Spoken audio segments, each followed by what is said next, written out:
কোন বৈঠক হইতে বা ছুটির সময় এই দোয়া পড়িতে হয়। সুবহানাকাল্লাহুম্মা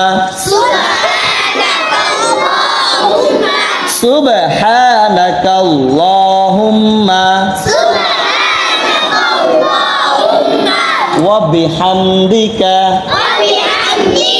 ওয়া বিহামদিকা